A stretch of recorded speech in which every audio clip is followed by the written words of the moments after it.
Hello guys, and welcome back to our sixth part of our training seminar today. Today we're going to be talking about reactive and speed, agility, and quickness training.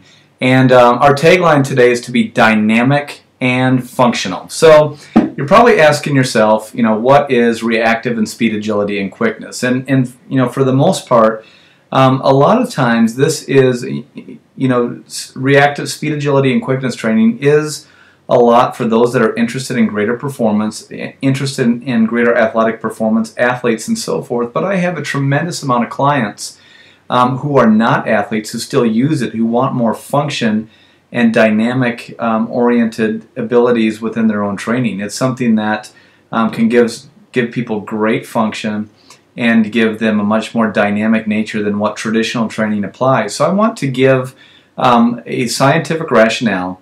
I want to give some explanation to what reactive and speed, agility, and quickness training is. And as I say in all of our training seminar videos, is that we're going to be just generally talking about what reactive, speed, agility, and quickness training is. And then whether you have a great fitness professional in your area that you work with or whether you're working with us, we will set up those specific exercises for you, based on what your personal need is, and how to incorporate reactive and speed, agility, and quickness. And I'm also going to be adding an accompanied link to this for those that are reading on our website about getting more information on speed, agility, and quickness and reactive training. And as always, I make notes, so if I look away for a few minutes, it is based on the notes that I've taken. So let's look at what the definition of reactive training is, and we'll speak a little bit more further on that. Reactive training is exercises that use quick, powerful movements involving an eccentric contraction immediately followed by an explosive concentric contraction.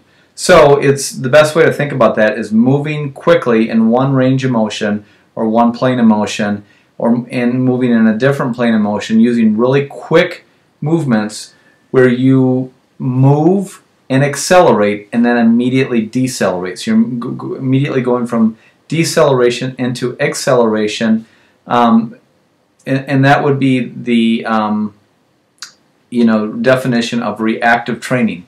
And an example of that would be jumping up to a box and jumping back down, or hopping in one plane of motion and hopping right back in the next plane of motion real quickly.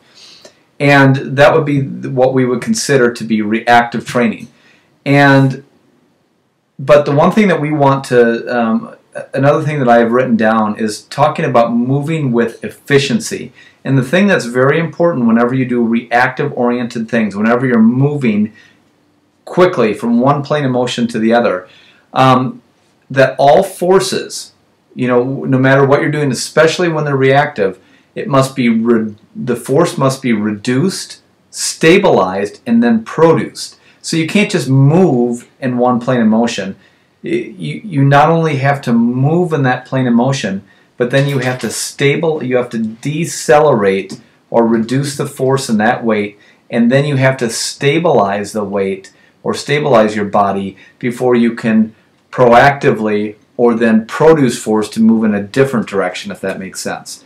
And that could be a split second. It could be decelerating your force, stabilizing and holding the function and core of your body, or holding the core positioning, or holding your structure of your body or posture in one position, and then all of a sudden quickly moving back to the other motion. It doesn't have to be where you're producing and then reducing and stabilizing force all in this long extended period of time. It can happen within the fraction of a second, excuse me. It's just what we want to see as a coach looking at you is, are you quickly moving in one direction? Are you stabilizing that movement? And then are you reducing force and then able to quickly move back into another motion, all in being able to maintain good posture and decelerating your activity and movement. So that would be a very, very important thing with reactive training. And I'm going to speak about stability training in just a moment. But there is what we call a rate of force production. Rate of force production also goes in with reactive training. And the definition of rate of force production is the ability of muscles to exert maximal force output in the minimal amount of time. So you want muscles to be able to exert as much output as you can in the most minimal amount of time. But when we go back to moving with efficiency, if someone, when we talked the other day about stability and balance, if in core, if someone doesn't have the proper stability, balance, and proper core stability and balance and stabilization, and they are reactively trying to move in one plane of motion with the quickest rate of what we just said, rate of force production, and we can see that they're not able to properly stabilize, or they're not able to properly reduce the force because their body is not stable enough, then that is the scientific rationale for having to continually put in stability training. So if you're working with an athlete or anyone that's interested in these dynamic functional movements, then if you're able to see that they're not able to properly produce and then reduce force altogether because there's some sort of breakdown in their stabilization, balance, anything like that, then you have to then continue to do reactive work, but then put them back in the stabilization mode so you can build up that foundation or stability level so you can more quickly be able to do these reactive movements. And then, of course, reactive movements, you also can then do different planes of motion. There is, all of these different things that go into progressions that go into reactive training.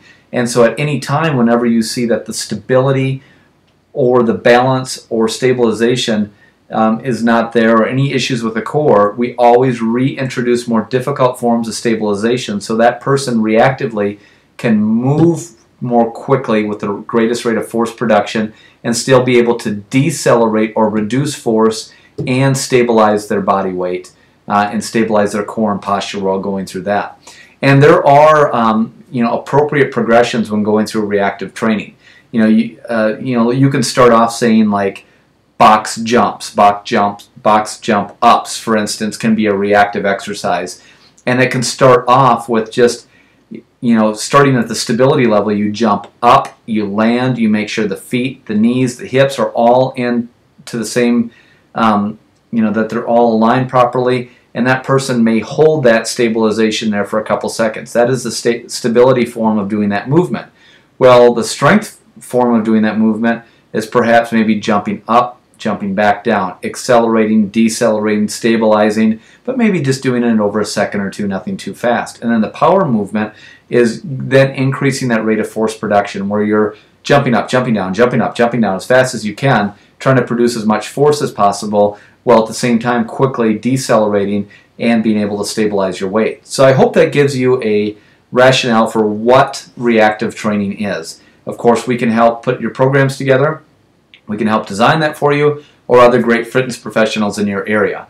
Now let's get to the second part, speed, agility, and quickness, because this is great for athletes. It's great for functional movements. It's great for dynamic movements, but it's not just for athletes. So let's give the definition of each, because it's something that people like to just cram together and say, oh, I'm doing speed, agility, and quickness training. And it gets lost at what exactly each of them are. So let's define what each speed, agility, and quickness training is. The definition of speed is to move the body in one direction as fast as possible. So that could be straight ahead, it could be laterally, it could be transverse, rotating and twisting and turning, but it's moving your body in one direction as quickly as possible. That is speed. Now, agility is to accelerate, decelerate, stabilize, and change direction as quickly as possible while maintaining proper posture. So that is different than speed. Speed is moving in one direction as fast as possible. Agility is being able to, what we talked about, it's very similar to reactive training because you're stabilizing, you're producing and reducing force, all while maintaining appropriate or proper posture and being able to do all that and change direction quickly. So if you're going straight ahead and all of a sudden, boom, you want to move to the side, or boom, you rotate quickly this way. That is agility because you're able to change directions and be able to produce force, reduce force, and stabilize, maintain proper posture, and do that. And that's different than speed.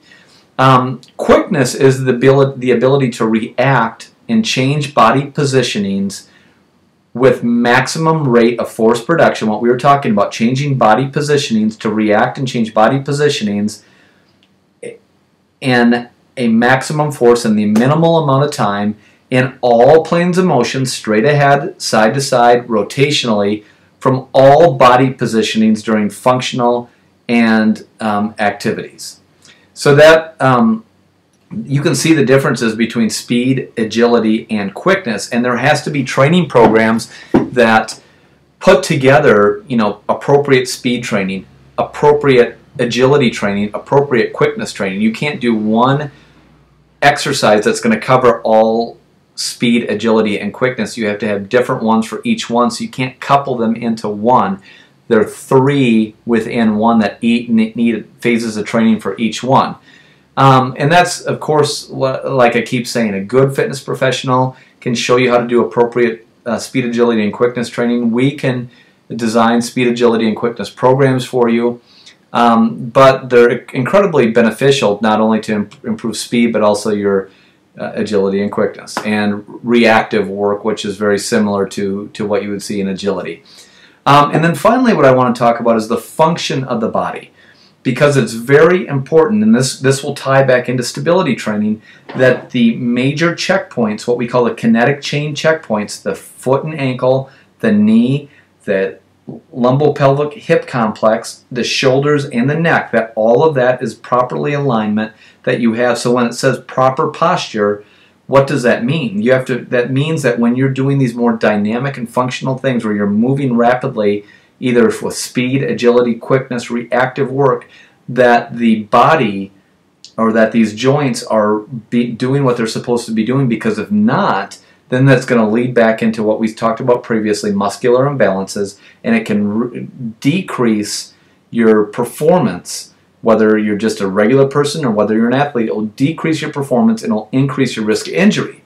So what we're always checking with reactive speed, agility, or quickness training is that the foot and ankle, that it's staying straight ahead, that when you're hitting the ground, that there is a if I can go from the side, dorsiflexion, move back this way, dorsiflexion when you're landing, and then plantar flexion when you're extending.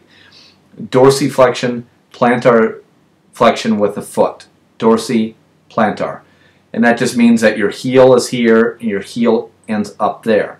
But that, that the foot doesn't, what you're not wanting the foot to do is to cave in or externally rotate out. It should stay in alignment, it should stay straight ahead, because if not, if the foot is flattening or extending out, your risk of injury, especially thinking about, okay, your foot is your first point of contact, and if there's any dysfunctions within your feet, that can radiate up through your body. That can affect the knees, that can affect the hips, it can affect everything, and your rate of injury is going to be much higher. So we want to make sure in all functional movements and dynamic movements that foot stays straight ahead, doesn't cave in, doesn't externally rotate out.